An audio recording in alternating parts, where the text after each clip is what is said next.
pour cette capsule.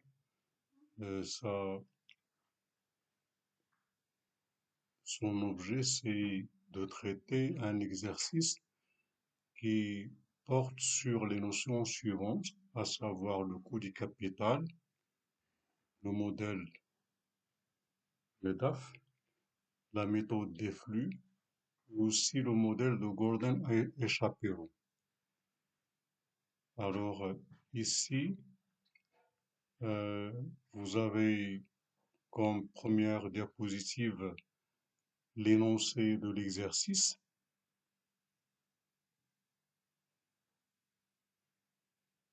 L'exercice demande à résoudre deux questions. La première, le coût du capital, et la deuxième, c'est de calculer la valeur des capitaux propres au 1er janvier N+1. Commençons par la première question, à savoir le calcul du coût du capital.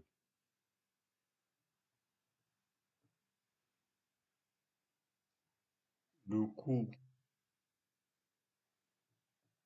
du capital,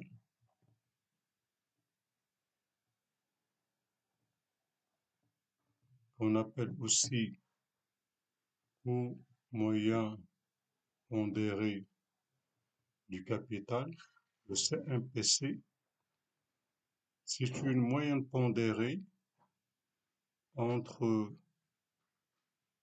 les coûts des modalités de financement utilisées pour financer l'entreprise. Ici, il s'agit de deux modalités, à savoir les capitaux propres, c'est-à-dire les fonds propres, et l'endettement. Alors la formule sera le coût du capital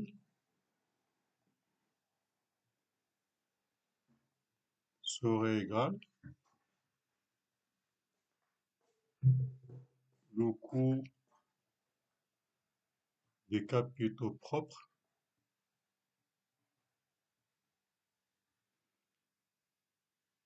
qui est toujours net d'impôts, sauf indication contraire. Donc le coût des capitaux propres fois sa proportion, c'est-à-dire combien le montant des capitaux propres représente par rapport à la totalité des ressources de financement. Dans l'exercice 60%, ou bien 0,6,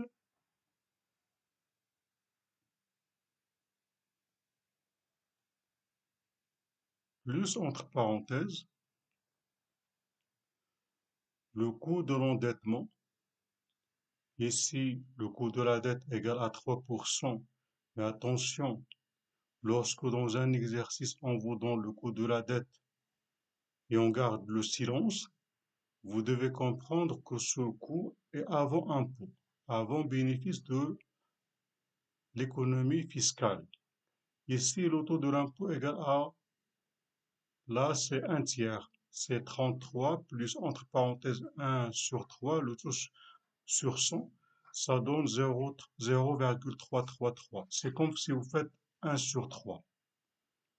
Et donc, si le coût de la dette égale à 3%, et grâce à la déductibilité fiscale de la charge d'intérêt, je vais bénéficier d'une économie d'impôt de 1 sur 3, bien du tiers.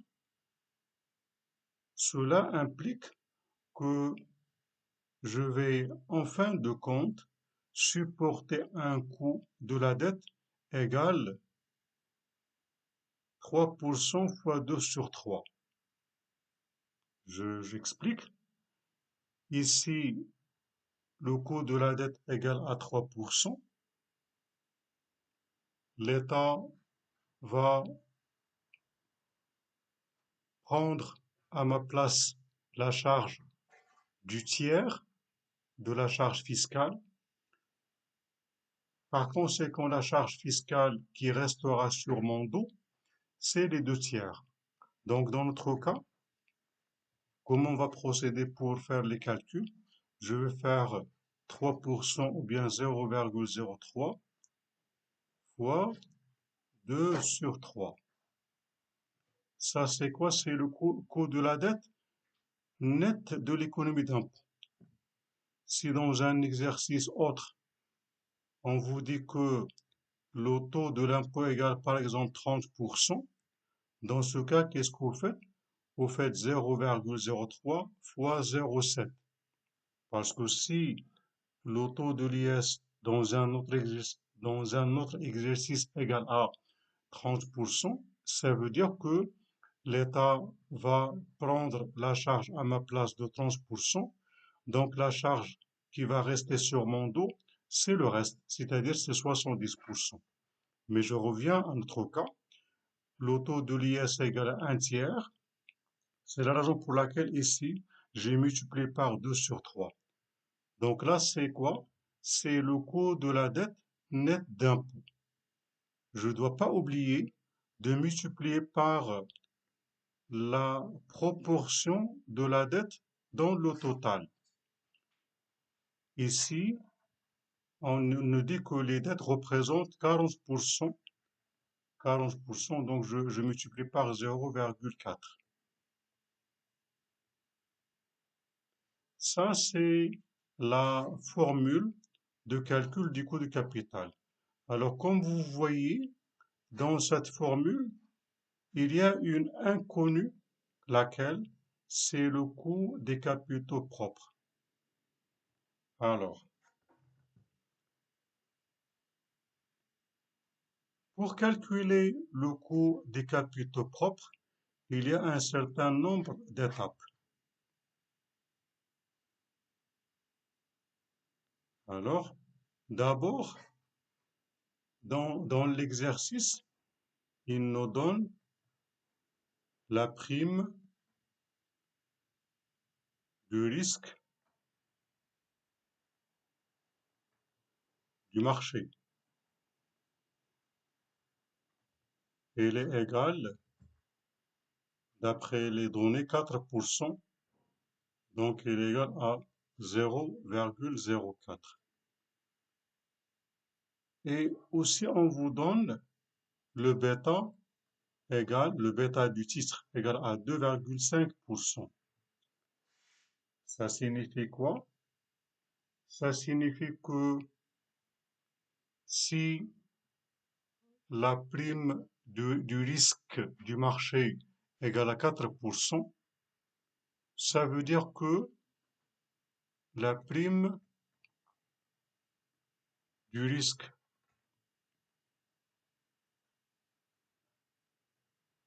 du titre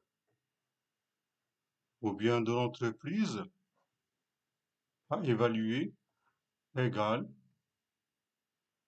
à 0,04 fois 2,5. Je fais les calculs. 0,04 fois 2,5, ça donne 0,1 ou bien 10%. 0,1 ou bien 10%. Donc, le coût des capitaux propres ou bien la rentabilité qui va être exigée par les investisseurs ou bien par les actionnaires plutôt, la rentabilité exigée, la rentabilité exigée par les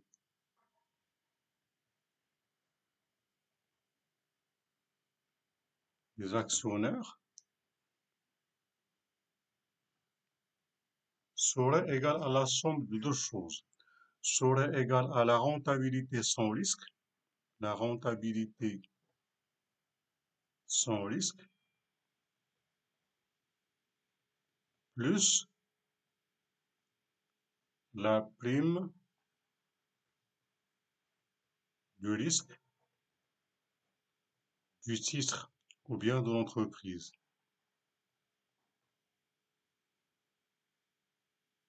Je fais donc les calculs. Donc le coût des capitaux propres ou la rentabilité exigée par les actionnaires égale la rentabilité sans risque, c'est-à-dire ici 0,02, plus la prime de risque du titre, qui est déjà calculée 0,1 ou bien 10%, et donc ça donne 12%. Donc c'est quoi 12%? C'est le coût des capitaux propres. C'est le taux de rentabilité exigé par les actionnaires. Là, une petite précision d'ordre terminologique. Si je dis le taux de rentabilité exigé par les investisseurs, ce n'est pas du tout la même chose que si je dis le taux de rentabilité exigé par les actionnaires. Parce que ici, les investisseurs, ils englobent à la fois les actionnaires et les créanciers. Et donc, lorsque on vous parle du taux de rentabilité exigé par les actionnaires, il faut entendre par là le coût des capitaux propres. Mais lorsque on vous parle du coût, bien du taux de rentabilité minimum exigé par les investisseurs, là, il faut entendre par là le coût du capital, qui est la moyenne pondérée entre à la fois le coût des capitaux propres et le coût de l'endettement. Et donc là, pour calculer le coût du capital, comme j'ai déjà dit, le taux de rentabilité exigé par les investisseurs, je remplace dans la formule, dans la première formule. Donc je mets 0,12, le coût des capitaux propres, bien sûr, elle est nette d'impôt, fois la proportion des capitaux propres d'après les données égale à 6%, 60% plutôt, le tout, entre parenthèses, plus le coût de la dette nette d'impôt, ça donne 0,02 ou bien 2%, fois la proportion de la dette qui est égale à 40% ou bien 0,4. Calcul fait, ça donne 8%.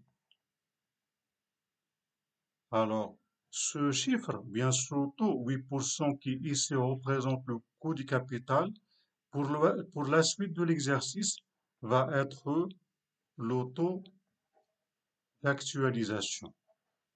C'est le taux avec lequel, par la suite, on va actualiser les flux futurs de trésorerie dans cet exercice. Donc, égal à 8%. Donc là, nous avons répondu à la première question, à savoir le calcul du coût du capital. Maintenant, la suite. La suite, on va essayer de calculer la valeur des capitaux propres au 1er janvier N+1. Alors, là, il y a des étapes pour pouvoir calculer la valeur des capitaux propres de l'entreprise au 1er janvier N+1. Alors, d'abord, première étape,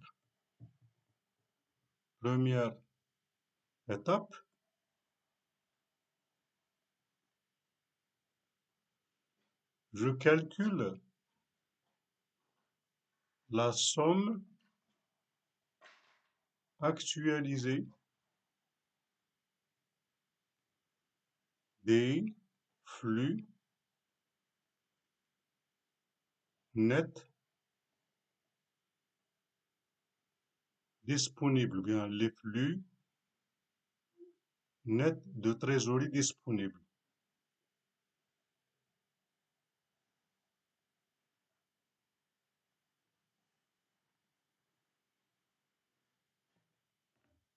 Ici, ils nous disent que les flux,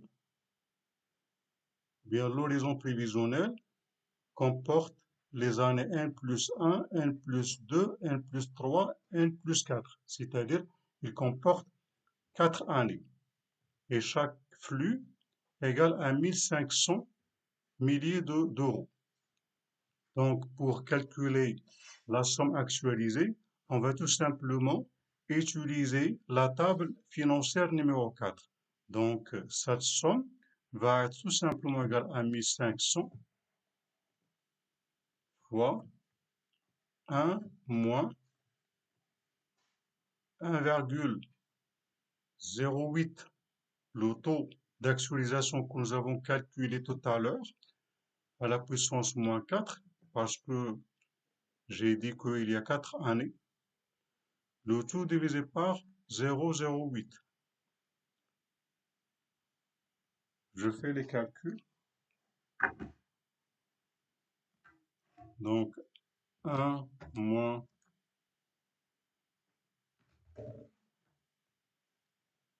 1 moins 1,08 à la puissance moins 4 égale 1 moins 1,08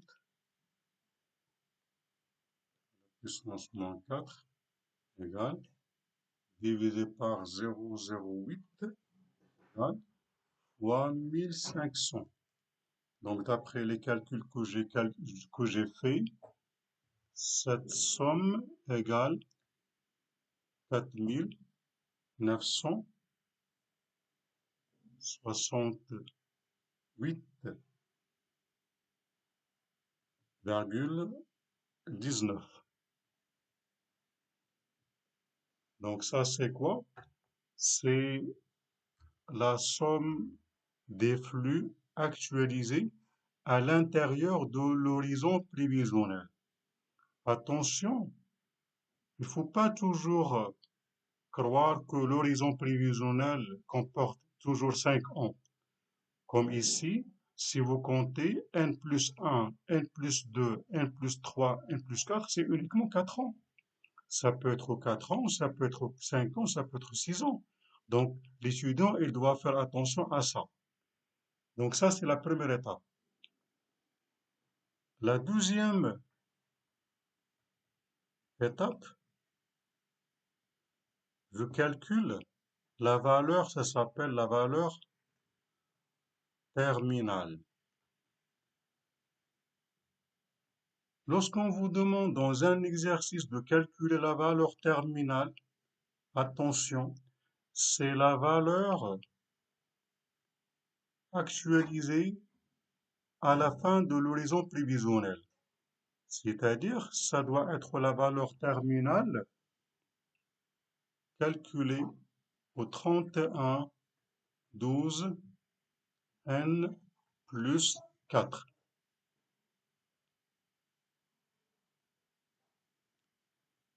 C'est-à-dire la valeur qu'on va recevoir une fois on termine l'horizon prévisionnel. Alors là, je vais appliquer, pour gagner du temps, je vais appliquer le modèle de Gordon-Shapiro, selon lequel valeur terminale,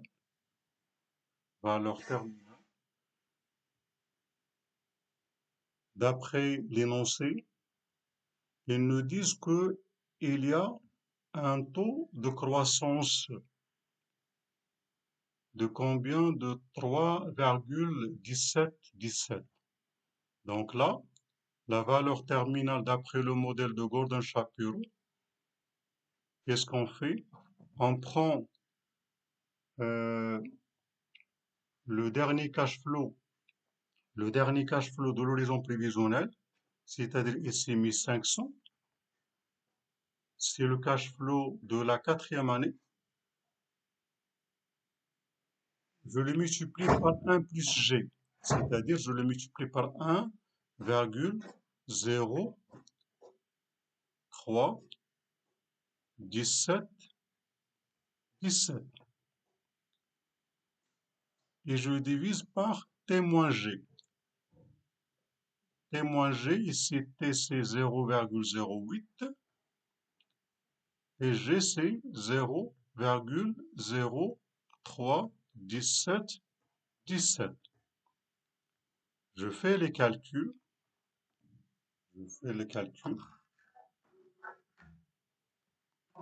Donc 1500 fois 1,031717 sur 0,08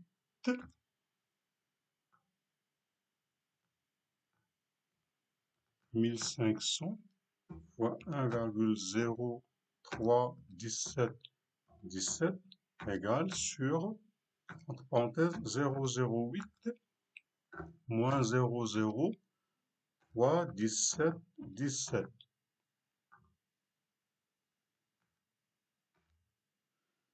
Ça me donne 32 000, ça me donne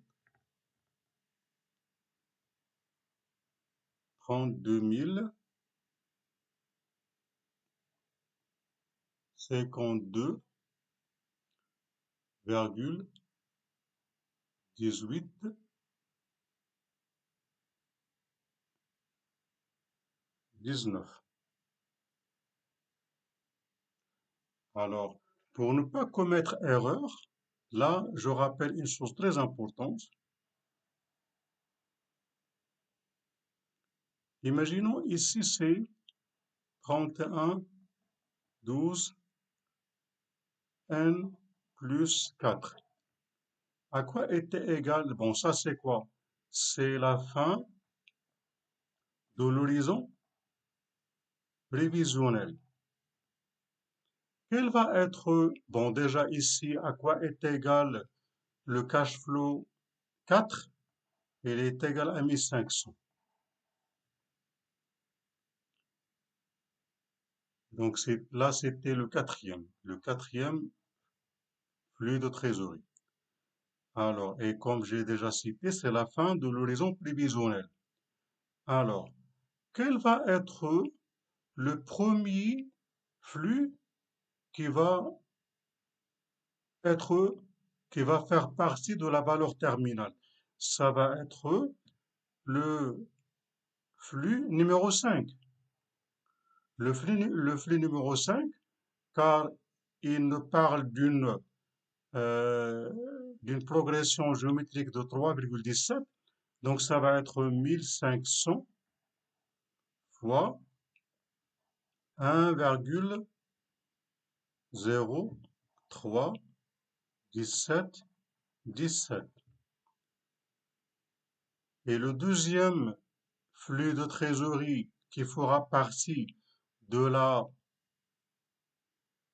valeur terminale, ça va être le sixième qui va être égal à 1500 fois 1,031717 à la puissance 2. Et dans l'exercice, il ne précise pas une durée finie pour la valeur terminale. Donc on va supposer que n égale à l'infini. Donc à quoi sort égal le flux à la date infinie? Ça sera égal à 1500 fois 1,03 17 à la puissance n moins 1, c'est-à-dire l'infini moins 1. Donc là, je répète, le cinquième cash flow, c'est le premier flux de la valeur terminale. Le sixième flux, c'est le deuxième au niveau de la valeur terminale, ainsi de suite. Alors, la formule ici que vous avez, est une formule qui donne la somme actualisée des flux 5, 6 jusqu'à l'infini à une période avant. C'est-à-dire, les 32 052 ici que vous avez, c'est quoi? C'est la somme du, du premier flux de ce premier flux de la valeur terminale, plus le deuxième, etc. Mais toute cette somme, elle est actualisée à quelle date? À cette date.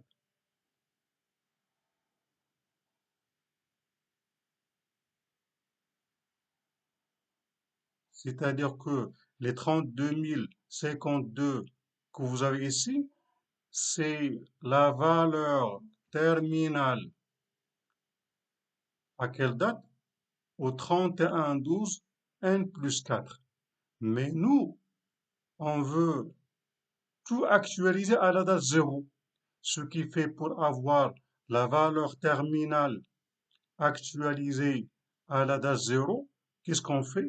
On doit faire 32 052,1819 fois 1,08 à la puissance moins 4. Comme ça, on va l'actualiser à la date 0. C'est ce que je vais faire tout de suite.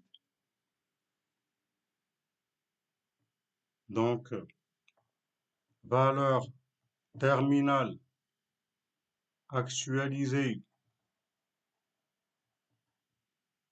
à la date 0, c'est-à-dire au 1er janvier n plus 1, tout simplement, elle sera égale à 32 052,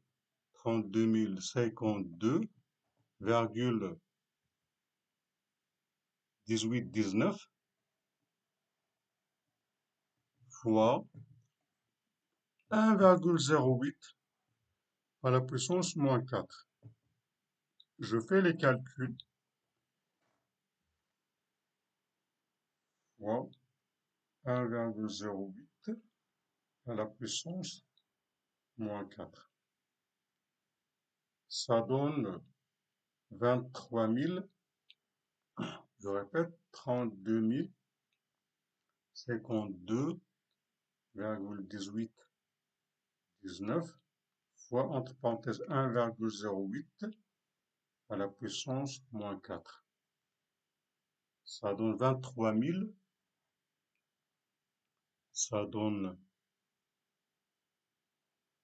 23 559,31.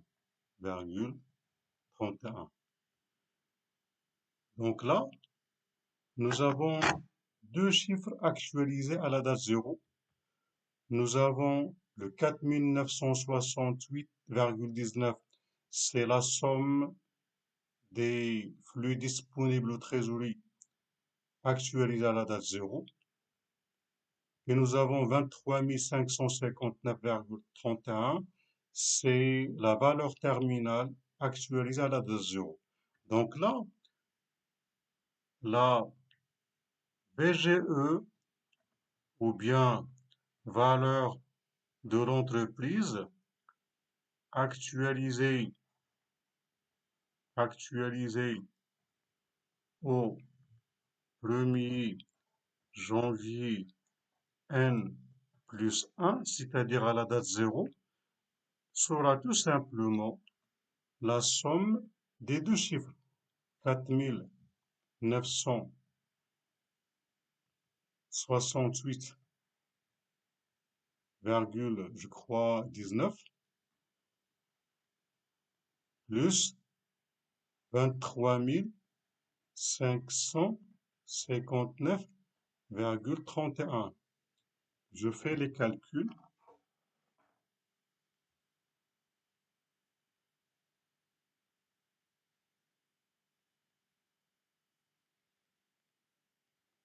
Ça donne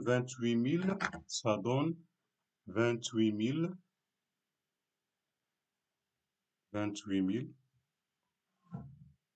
527,50, bien 5. Ça, c'est la valeur globale de l'entreprise, ou bien la valeur de l'entreprise. Cette valeur revient aux investisseurs, elle revient à la fois aux actionnaires et aussi aux créanciers. Ce qui fait, pour calculer la valeur des capitaux propres, c'est-à-dire la valeur qui reviendrait aux actionnaires, la formule est la suivante. Valeur des capitaux propres au 1er janvier N plus 1, c'est-à-dire la valeur qui va revenir aux actionnaires, ça va être tout simplement la VGE, ou bien la valeur d'entreprise au 1er janvier N plus 1, moins l'endettement net au 1er janvier N plus 1. Car l'endettement net, c'est la partie de la valeur qui ira comme remboursement au créancier. Et donc, la valeur qui reste ira bien sera méritée par les actionnaires, ce qui justifie la formule. Donc, je remplace valeur des capitaux propres au 1er janvier N plus 1, tout simplement, sera égal à 28 527,5 moins l'endettement net et les données.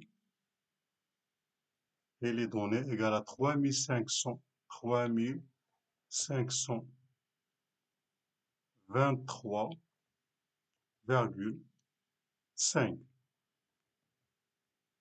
Donc, calcul fait, valeur des capitaux propres au 1er janvier N plus 1 est égal, je fais les calculs,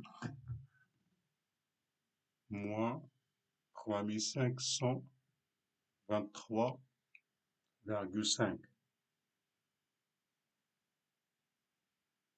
Ça donne 25 000, ça donne 25 004, c'est bon, virgule 0. Donc c'est ça la réponse à la question numéro 2. Donc là, c'était solution de l'exercice, comme j'ai rappelé, au niveau de cet exercice, on a vu beaucoup de notions, on a vu la notion du coût du capital, on a appliqué le modèle MEDAF, on a cet exercice il s'insère dans la méthode des flux, et aussi on a, pour calculer la valeur terminale, on a dû utiliser le modèle de Gordon-Shapiro. Donc sur ce, je vous souhaite bon courage et à la prochaine fois, Inch'Allah, dans le cadre d'une autre capsule.